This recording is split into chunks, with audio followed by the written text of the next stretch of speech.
Perfect. I think we can begin now. So thanks everyone for attending this meeting today. We are the Aspiring Congenital Heart Surgeons Association, a society that was developed to help young juniors who are thinking about a career in congenital cardiac surgery, as well as for people who are interested in congenital heart disease in general and are looking to understand things from a surgical perspective as well. My name is Ayush Balaji, and I'm one of the founders of this society and currently the chair. So just a bit about the society before we start the session. Our mission was to actually provide a supportive and educational environment where aspiring congenital cardiac surgeons can learn and connect with leaders in the field. So we've had a variety of different talks and sessions from different surgeons, researchers, and people from different walks of life as well, who've given their perspective as to what a career in congenital cardiac surgery is. Um, One thing to note, we are actually looking for representatives from different regions around the world to actually help us improve the exposure of our society, and also for people to join us, connect with us, so that we can actually build a curriculum to help engage the next generation of surgeons. We do have a couple of upcoming webinars. Our next one is likely to be one on statistical methods for starting out research in cardiac surgery, because we've heard this is a topic that a lot of people have wanted to learn more about, and also about home practice and different types of simulation models people can use. And an in-person wet lab is coming very, very soon. At the moment, we're finalizing some details, and we should be having one soon towards the latter half of next year. And make sure you stay tuned to our social media as well as our website to keep updated. And one thing I would like to highlight is the partnership that AXA has with EXA, the European Congenital Heart Surgeons Association Society. And we would definitely encourage all AXA members to also sign up for the junior membership for EXA, as you'll benefit from a lot of the mentorship, the events that they hold. They recently had a wet lab as well as their annual meeting. And there's a lot of engaging and useful content there. And there's also a lot of resources on the AXA website itself, including pathology-specific resources now, a bit on morphology, as well as connections and links to the IPCCC. And also, just to let you all know, there's a lot of different information that we're trying to get together on different training pathways and some more surgical resources as well. And become a member today while it's still free to join.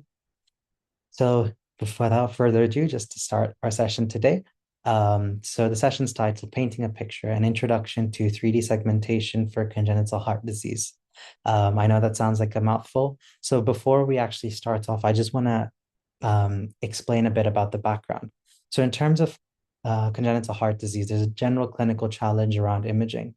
So cross-sectional imaging, i.e. CT, MRI, and even echo, involves a lot of extrapolation or interpolation by the surgeon. So the surgeon or the cardiologist or any of the radiographers, anyone who looks at the images needs to look at these 2D slices in space and time and try to build a three-dimensional structure. As we all know, the heart is three-dimensional. And actually I would go as far as four-dimensional. It's one of the only structures in the body that moves to solve its purpose. And the surgeon actually must try to create this 3D model in their own head. And this is something that involves their interpretation, involves how they perceive and visualize it. The other aspect is in a lot of other specialties, you have standardized anatomical variation where it's fairly predictable. However, these days in congenital heart disease, you have a lot of unpredictability. You have different types of models that you need to think about because you can have significant amount of anatomical variation. And ideally, in the specialty, the goal is to move from mental reconstruction of these models to more patient-specific anatomical understanding so that we're reducing the number of on-table decision-making burdens that we're putting on the surgeon or on the interventionalist. And why it's especially important right now, over time, the number of cases that are coming into centers is decreasing. This is a fact that I think almost everyone is going to realize. There's also an aspect of training time limitations these days. And more interventional work means that the surgical cases that are coming in are becoming more complex substrates. So this is also very important to understand because a lot of the time, a lot of senior surgeons will say that they have been able to do this without 3D modeling. Why is it useful to them? But it's actually important to realize that surgeons that are starting their training now will likely be doing half the number of cases that surgeons of the past were doing. And it's really important to realize that building these kinds of spatial images in your head takes time and experience. And this is something to be considered. So again, in terms of the cross-sectional imaging modalities that we have things like MRI, which is an inherently 3D type of data set, but then we look at it in a cross-sectional way. And then also CT angiography. We also have echocardiography. However, for segmentation or the 3D reconstruction, the main sources that we use at the moment are MRI as well as CT. Echo-based segmentation does exist and it's starting to pick up at the moment, but it's still in its infancy. So just to define what segmentation is, if we look at it from a bare bones perspective, it's a pixel by pixel delineation of anatomical structures. So if I gave you a scan right now, it means that you're going to go and tag and label every single structure that you think is relevant, and you're going to separate them out. This can be through painting each layer, which is how it used to be done historically. So manual segmentation, where you actually go and manually do all of this on each individual slice. So if you can imagine a CT scan, an axial scan, you would have around 200 to 2,000 slices. So you would individually have to go and paint each and every slice with each and every structure that you would like to label. This is the gold standard for accuracy because it involves no machine bias. However, it's extremely time consuming, and this is something to think of as well. And just an example here as to how it would look on the coronal scan, you can see how each individual slice is being painted, and you can see the 3D representation here being built up over time, and the same on this sagittal scan. Then here is where we are at the moment, where most of our workflows tend to be semi-automated. So instead of having to go and manually paint every single slice, we can do 10 to 15 or a couple of extra slices here and there to kind of provide the software with an understanding saying roughly this is where the structure of interest is. Use what data you've had in the past, as well as look at the voxels or the pixels nearby the areas I've painted so that you can delineate what my structures of interests are. Then we go and refine these structures, and eventually we can grow these structures and propagate it through the algorithms available in the software. And in terms of where we're heading towards, I think everyone is aware of AI now, and in the modern era, without AI, a lot of things aren't happening.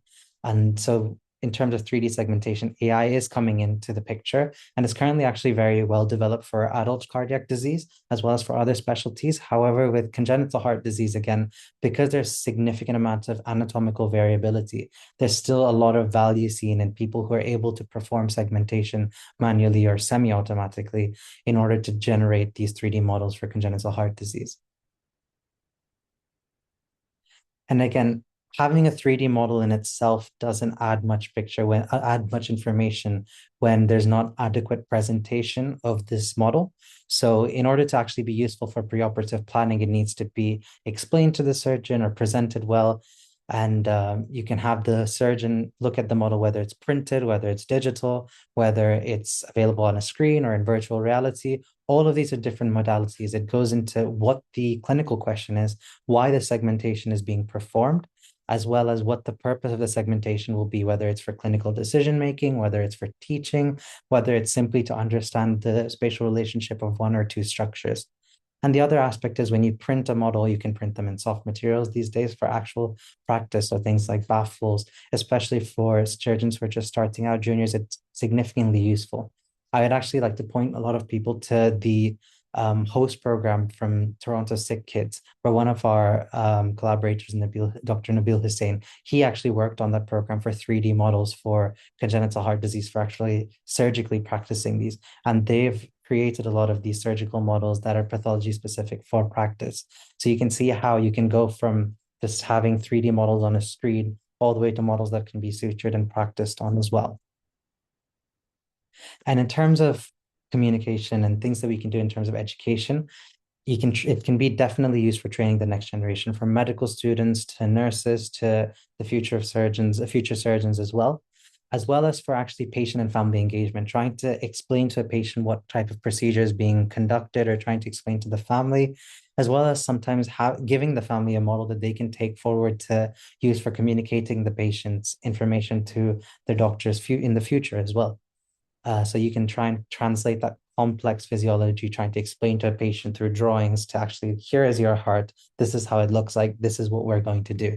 And then also to standardize surgical education a bit more because we can provide more anatomical and patient-specific material for different people that are going through training programs at the moment. And just to understand a bit about the segmentation pipeline, I tend to like to break it down into about 4 steps. A fifth step where it's actually the request from the clinician is also very key because without that, none of these steps actually provide any use. So initially, you would have the request from a clinician, then you would acquire your images. This would be from your PACS system. This could be in the form of DICOM images from your CT or MRI. Then you would import it into your segmentation software. There's a variety of segmentation software available these days, including paid, open source, CE marked, FDA cleared software as well. And then you would go into the software and you would actually segment these, assemble the models in 3D, and then you would export them, and then you would have it validated by the clinician. So this is breaking it down into very straightforward, simple steps. In terms of my journey in 3D segmentation, I initially started off with thoracic segmentation. So when I was in thoracic surgery in Leeds and on an elective, I was seeing how some of the surgeons were using 3D models, and I was trying to learn it for myself on 3D Slicer. And me and one of the surgeons, we were working together on trying to understand how we can delineate a lot of the pulmonary vasculature for lung resections. Moving on from there, I started my interest in congenital heart disease, and I started to try and learn how to do cardiac segmentation, which I think at the time there's a lot of resources fragmented here and there. However, these days there's a lot of videos available online. And then following that, I was actually able to bring some of that work into my master's, where I moved to Birmingham Children's Hospital and I worked with Dr. Adrian Crucian to establish a 3D segmentation program at the hospital. And I also gained a lot of morphology knowledge from this experience because Birmingham has one of the largest morphology specimen labs available. And Dr. Crucian did a lot of teaching using these specimens. And I would actually like to mention that having anatomical knowledge helps you a lot for segmentation because it keeps you from going into a segmentation blind. If you can roughly understand the anatomical variants that are common, where you'll find different structures and the relationship of different structures, it significantly elevates your ability to segment one faster, two in a more clinically appropriate way, and it differentiates someone who's clinically segmenting to someone who is simply structurally generating a model. And this is where I ended up doing my master's as well. And again, into the future, it's going to become more and more integrated into clinical pathways where 3D printing, virtual reality, they're no longer just research tools and they're going to be routine for surgical planning. And then beyond segmentation alone, there's going to be automatic disease classification. So in rural areas, understanding patterns of disease, as well as predictive modeling. So things like CFD for understanding flow and prediction for operative outcomes as well. And one of the things that actually fascinates me a lot is having libraries of 3D models that can be curated for study. So similar to how morphological cardiac specimens have been there for the last couple of decades that have been curated by expert morphologists for us to learn anatomy from. So a bit of a walkthrough of segmenting a case on 3D Slicer. I thought this would be quite useful to go through for some of our junior members, as well as people who would want to try segmentation, as there's not many CHD dedicated segmentation resources available. Before I move to this, are there any questions that I can answer? You can put your hand up or you can unmute yourself and ask questions now as well.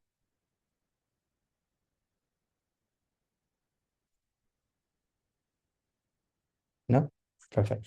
I'll move on to showing what it's like on 3D.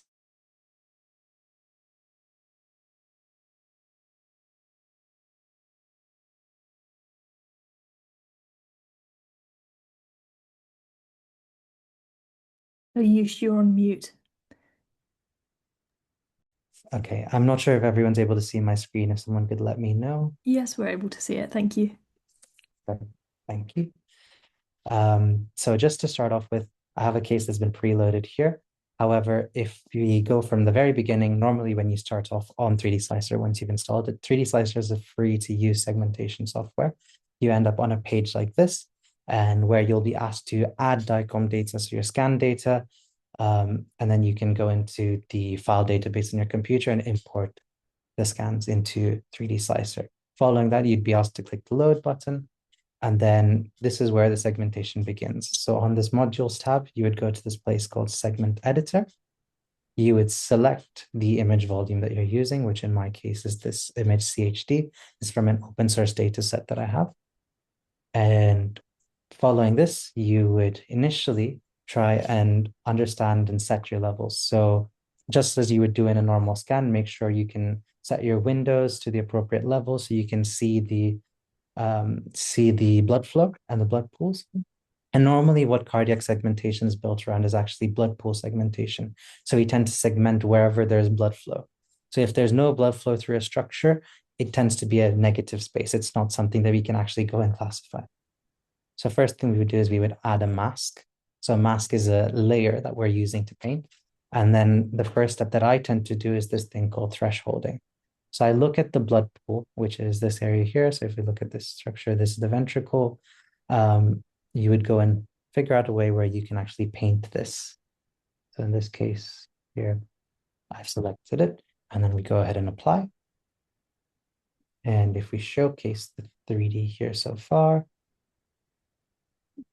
you can see how it's created already a 3D rendering of what we have.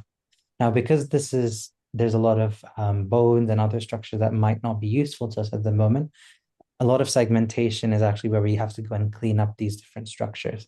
Again, there's a lot of different ways that this can be done. I'm just going to walk through the main ways that I do it. So normally we'll go ahead and I will rename this as initial mask. And then the first thing I like to do is I like to use this tool called the island tool. So this is where we go and we can select an individual island, which in this case, for example, would be the cardiac mask, and it can remove anything that's not connected to that island. So in this case, it would be the bones. So we do the keep selected island, go here, click somewhere on the mask. And if you look at the 3D preview here, you can see how it's immediately removed a lot of the bones. In most cases, it's not going to immediately go and remove all these bones and remove all these structures because there's always some kind of connection, usually around the aorta. You'll have vertebral arteries coming and you can see connections. So you might have to go and manually clean those up as well. So now if we go to the 3D view, you can see here how there's cardiac mask, which we've separated. If towards the end, if anyone would like to try and fashion a guess as to what type of pathology this case might be, well, we can discuss it later as well. So here you can see on this area that is actually the clavicle of the patient, which is a structure that we're not interested in at the moment. So we can use this tool called the scissor tool, and we can go and cut that out. The other way to do it is you go into the actual 2D masks and you can individually go and erase it. However, I prefer to do a lot of editing in 3D when it's structures that are not as relevant to my segmentation. So for example, here in this case, my main area of focus is looking at the ventricular arterial relationships. So these structures here are not of very high interest. So the amount of detail that's needed there is not significant. So you can go there and we can clean up our mask a bit further. And then back to our 2D views. Now, this is where the segmentation starts to take more shape. So for example, in this case, let's say I would like to segment just the great vessels in the heart as two different areas. So what I can do is I can add two different masks. So on this one, I'll name it as great vessels. And this one, I'll name it as cardiac. And when I say the great vessels, I'm talking about the aorta and the pulmonary artery, or in this case, if anyone else can tell me what that vessel is. And now here, we go to this paint tool, where we can start painting individual structures. And to simplify the process, what I like to do in this area here is go to editable area and go to inside my initial mask. So it's inside the blood pool because we're not interested in picking up things that are outside of our blood pool at the moment. I would like to reiterate the first step, thresholding, is one of the most important steps because if you don't get enough detail, enough connections between all the structures, enough understanding of the areas, you might completely miss it. So even if I look here, there's some areas that are slightly underrepresented because my thresholding was a bit more on the strict side. However, this again depends on your clinical purpose. In our case, we're more interested in the great arteries, and I'm getting good representation of the great arteries, so I'm happy with this. However, if I was interested in the atria, for example, the threshold that I would use would be different. So this is where a bit of experience and a bit of clinical understanding is key. So back to the paint tool, I would go to inside initial mask or inside whatever your first mask was. And then in terms of the modifier or segments, I would always like to set it to allow overlap. So then I'll go ahead and I will start painting. So if I try and find our ventricular masses here on my cardiac masses, I can go and start painting. You can also do this painting in 3D. However, I generally prefer to do this in 2D as it can be um, a bit more specific when you do it in 2D and a bit more accurate. When you start doing it in 3D, you end up struggling a bit in terms of trying to be more accurate with the areas that you're trying to represent. But I can give you a demonstration of how it'll be in 3D as well. So this is how in 3D it can look when you do your splitting. Again, this is in 3D Slicer, different segmentation software have different workflows. So it's something that's important to realize as well.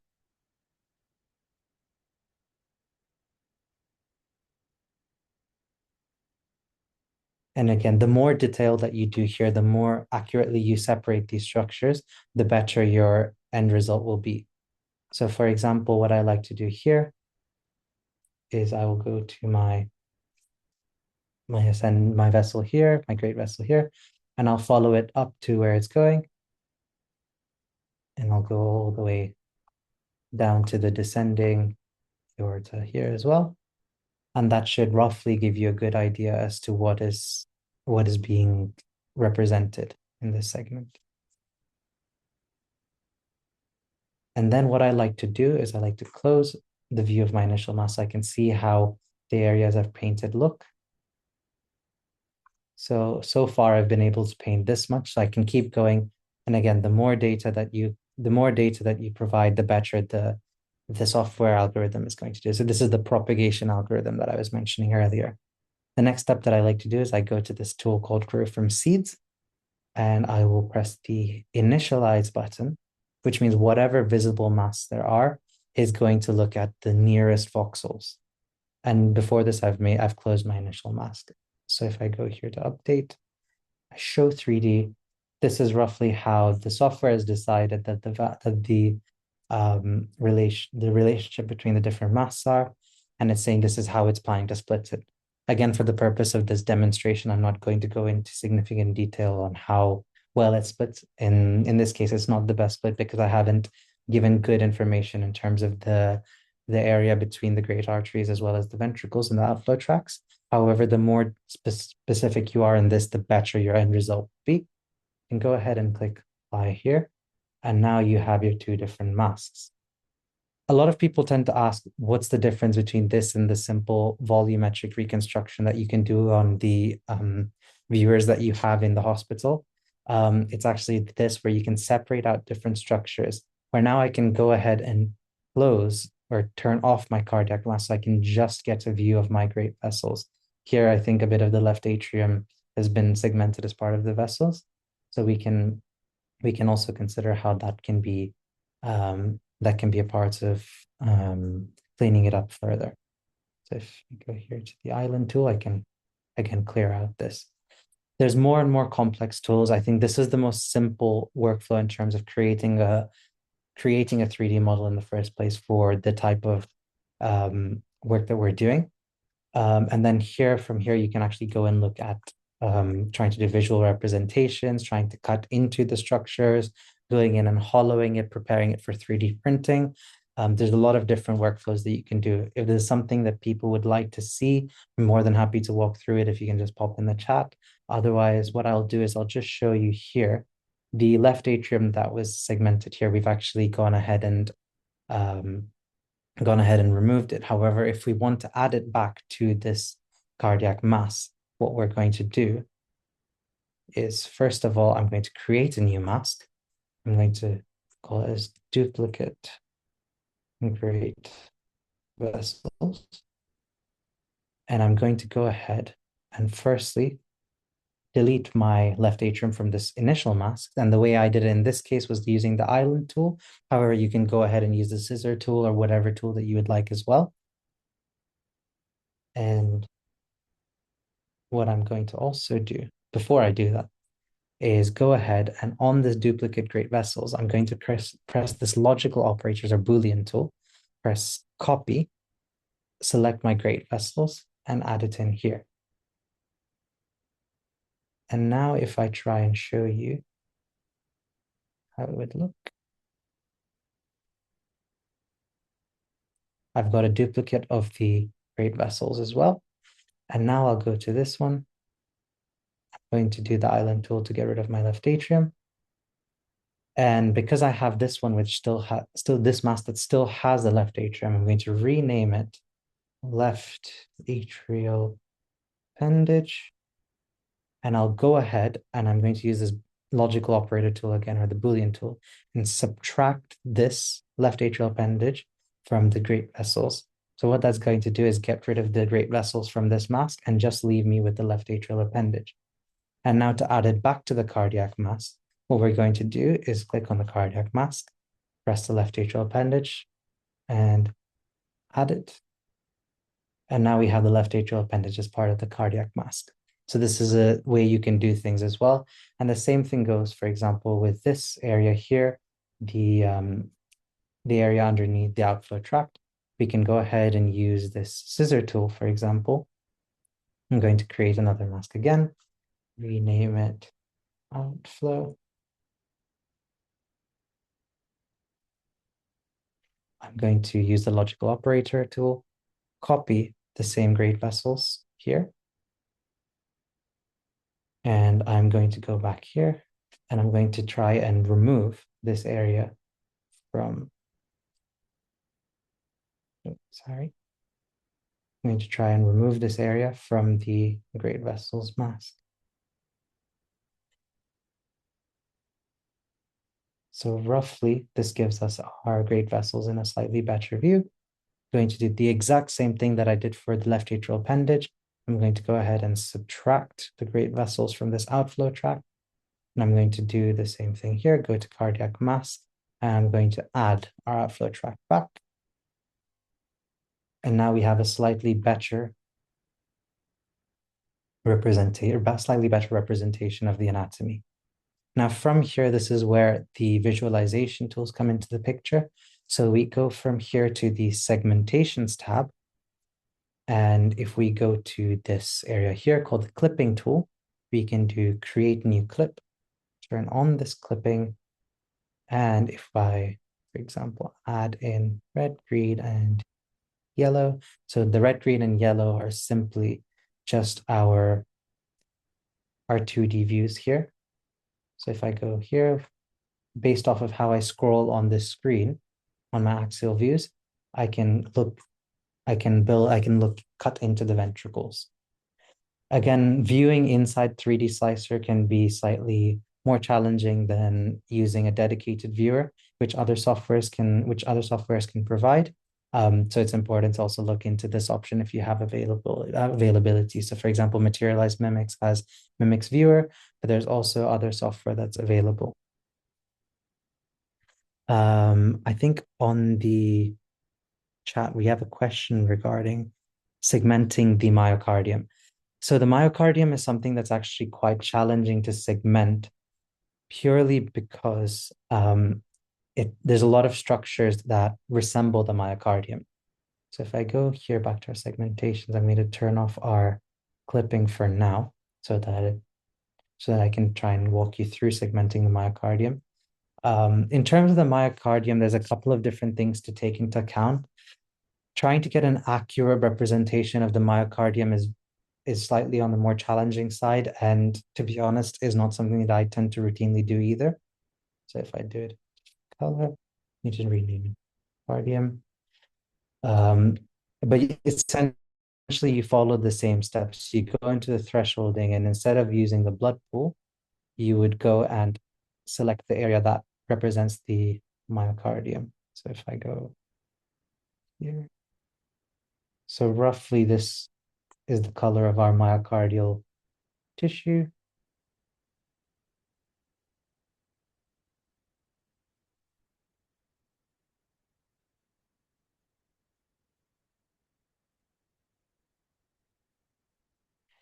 And you can go ahead and do the same thing you would show the 3D.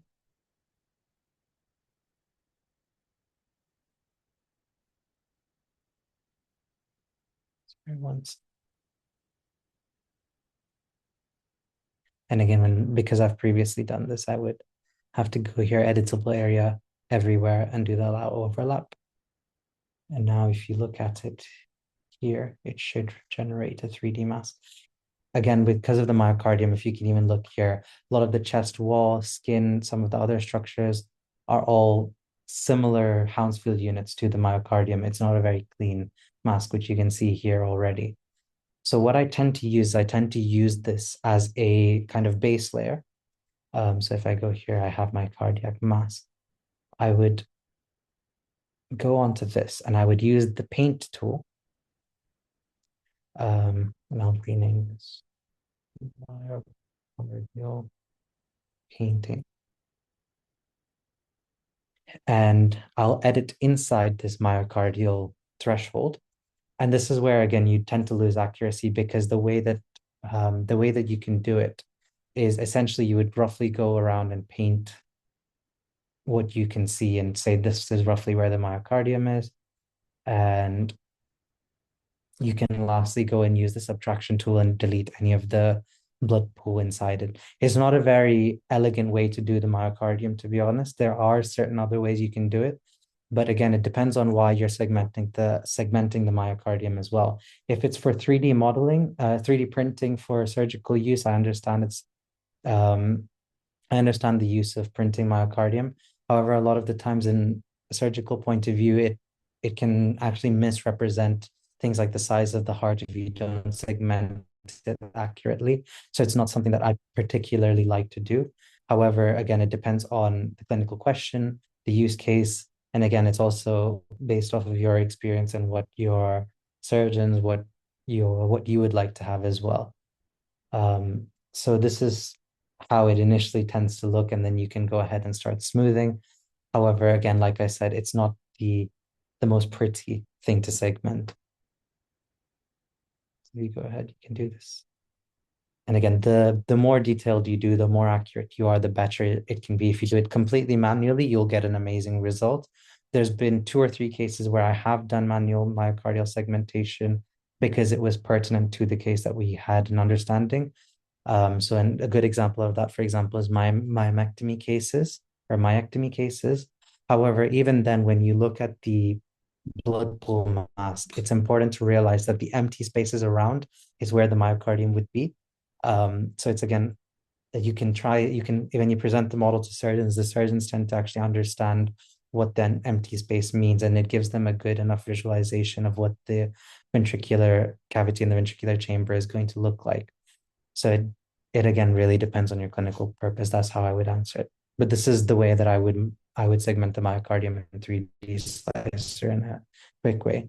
If you use tools like materialized mimics, they have automation for myocardial segmentation. However, 3D slicer, there's a couple of different ways to do it. Any other questions that anyone would like to ask?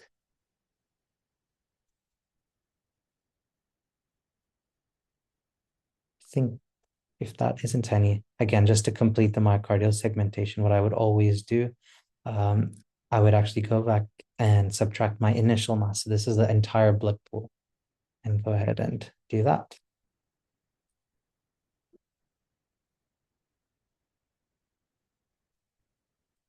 And then that can be used for hollowing and for visualization. So if we go ahead and we switch off our cardiac mask here, and I show you just the 3D view, we can actually try and look inside the ventricular cavity here. So if we look at it here, this is the right side, this is the left side.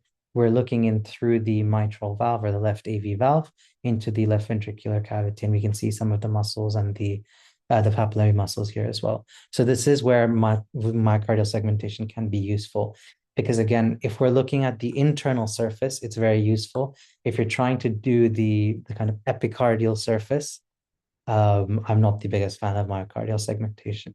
Again, you can use tools like smoothing here to make it look a bit nicer.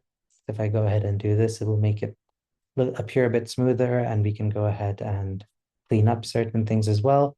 However, I think this is probably the way that I approach myocardial segmentation. In terms of preparing it for 3D printing, again, there's a lot more steps you can do. In this case, for example, I would go ahead and I will make all of my masks visible. Go to the models tab. Sorry, not the segmentations tab, actually. And I'll go ahead here and it says export to files. And you would select your reference volume, which is the actual scan that you're using, the type of format you would like to export, which can be STL or OBJ. STL tends to be the most commonly used 3D printing file type. However, OBJ is used for a lot of 3D visualization. And you can either do visible segments only or every segment that you've built, and then you can go ahead and export it. And this will save it to your desktop, and then you can prepare it for 3D printing on different software. Normally, before I go ahead and print this here, I tend to print all my models without the myocardium. So I would actually go to the segment editor, go to this cardiac mask and the great vessels mask, and I will go ahead and use this hollow tool. Again, depends on your 3D printer. I use the Creality Ender S1 for any kind of home printing use. Again, in the hospital, you can use dedicated 3D printing as well and look at the printer resolution, and you look at the shell thickness. So my printer, I tend to get good results with even a 1 millimeter shell, which means you keep 1 millimeter of thickness and the rest of the model is hollowed. It also saves some printing material. And I would use the current segment as the inside surface because you don't want to underestimate or overestimate the volume ideally. So 1 millimeter, you need to explain that to the surgeon if you've printed it, that the 1 millimeter is being added on top of the internal volume. And then I would go ahead and hollow this. I'm not going to do it now because hollowing tends to be a processing heavy operator. And then you can go ahead and visualize it. Um, there's different ways that you can, again, visualize these models in uh, outside of 3D Slicer, like I said. So you can do the clipping inside 3D Slicer. However, I would say if you have any kind of dedicated STL viewers, that's something that you should also consider using as well. There's a lot of open source ones available. However, not all of them are cardiac specific. So again, take this into account when you're providing your models to your surgeons as well. Um, Perfect. I think there's one more question.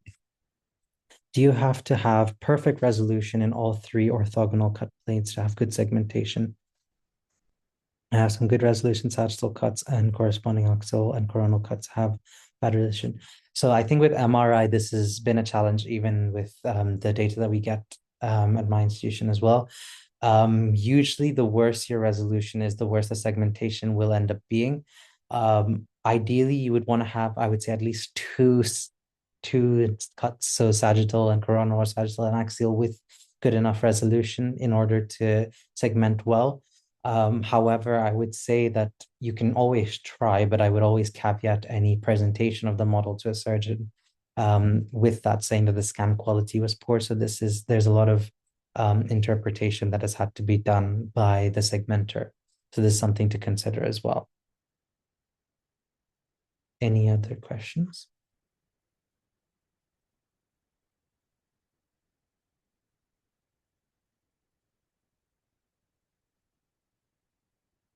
What I can try and show you is actually a dedicated viewer that I've managed to build because I've had some programming experience in order to view some of the models in 3D as well.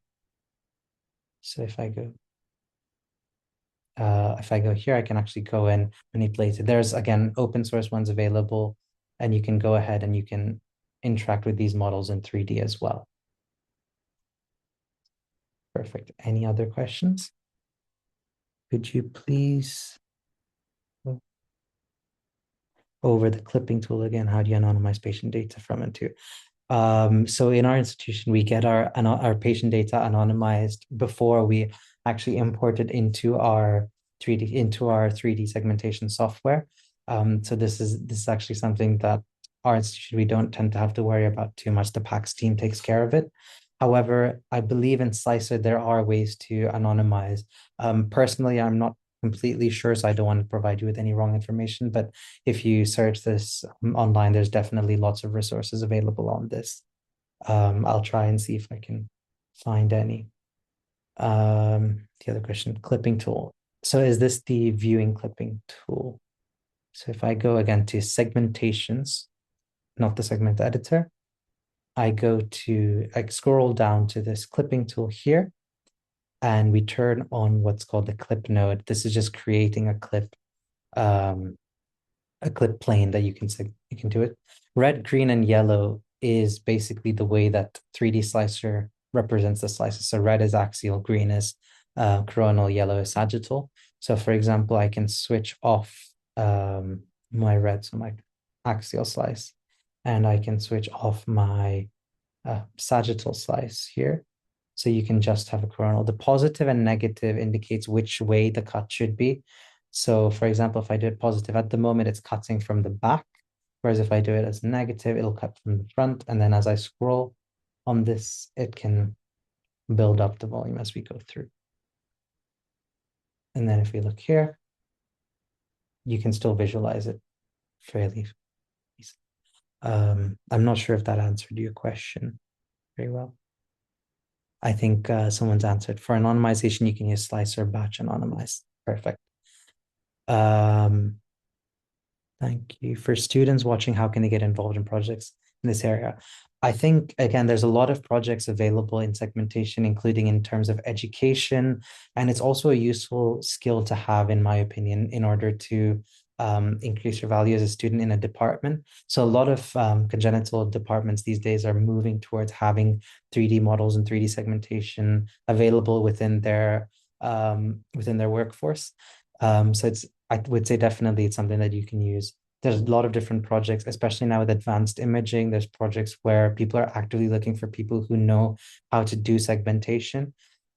Personally, I don't think segmentation in itself is an extremely difficult thing to learn. However, being able to present that information is where the challenges come. And this is where having a good understanding of congenital heart disease, anatomy, being able to speak to anatomists, morphologists to understand the differences in pathology is very important. So actually, if you look at this case, so this is a case of a common arterial trunk, also known as truncus arteriosus. And you can see here inside the aorta, or inside the common trunk, where you can see the pulmonary arteries originating from. And if we, in terms of what opportunities, again, it depends on different units, depends on different institutions. But again, there's a lot of different opportunities. There's an issue with workforce. So there's very few people that know how to segment and know how to clinically segment. So it's actually a skill that's in demand. And to be honest, there's a lot of companies that provide segmentation software, a lot of units that have the segmentation software, but they just simply lack a person that's able to do the segmentation. So again, if you're in a congenital unit, you can definitely speak to the team there and ask if it's something that would be useful. Is segmentation being used to follow up patients post-operatively to see how the hearts remodel? There's actually been a couple of cases where I've done segmentation post-operatively when we've done our serial scans to look at progression or look at things like pathway obstructions, things like that. So yes, it is being used. Again, it depends on the unit specific protocol and the specific indication for why. Usually, if we're segmenting a case post-operatively, it's to try and see if there's a structural problem that's not been addressed. And thank you so much, Dr. Krush. For a beginner, what software would you suggest we download and what resources do we refer to self-learning for an MSB? I would say 3D Slicer is one of the most well-supported of the open source software available. It's completely free to download. It works on Apple as well as Windows, and it doesn't take a lot of processing power, I would say. I think it's very, very there's a lot of communities available now to help, including the big 3D plus group where I think a few people have found this talk from as well. And there's also a lot of open source information and collaborative resources available now as well. There's a lot of videos on YouTube. In terms of congenital heart disease specific things, there isn't much out there yet, but it's something that we're trying to build a community for as well. I would definitely say to try and speak to any congenital departments that you've worked with, as well as speak to surgeons, speak to cardiologists, and importantly, the radiologists as well, to see if it's something that they would be enthusiastic to support you with or try and help build in their institution as well. So in my case, I had Dr. Adrian Crucian at Birmingham Children's Hospital who supported a lot of my work, and as well as Dr. Tristan Ramcharan, who's one of the cardiologists, as well as, again, you need to have a lot of surgical uptake in terms of using the software beyond just research use.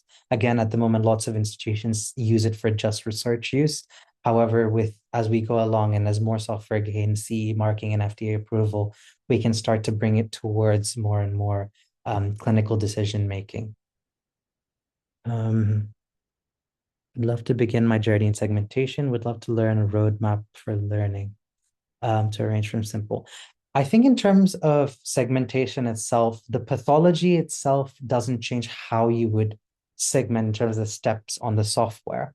I think what changes is how you interpret the data and how you actually go ahead with characterizing each individual structure.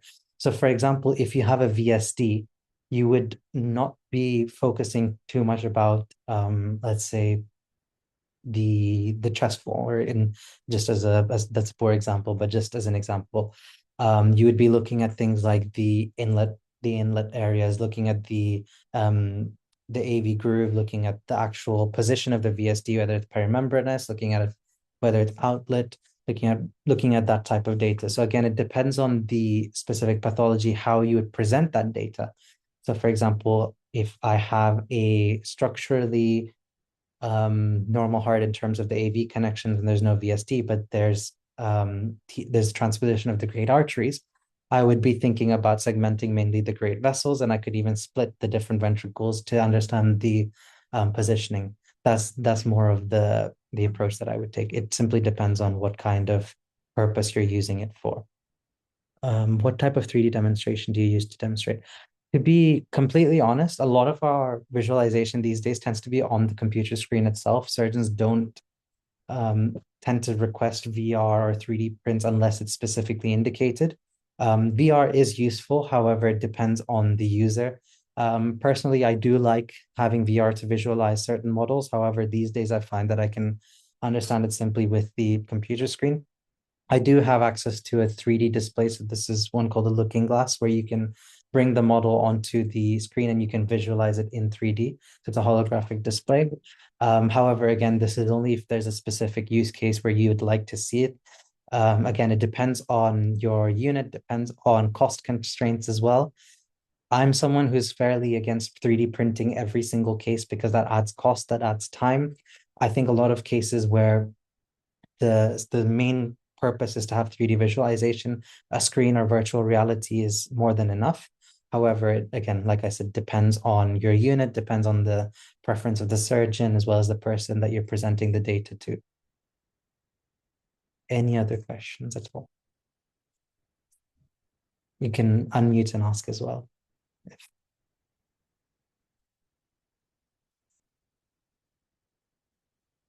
Perfect. If there's no more questions, I'll close the session here and keep it short and sweet. Well, not very short, but hopefully sweet. But thank you very much, everyone. And please stay tuned for further webinars and further sessions. If anyone has any questions, you can send over an email to me. I'll put my email in chat. And I'm more than happy to share resources as well as information. Thank you.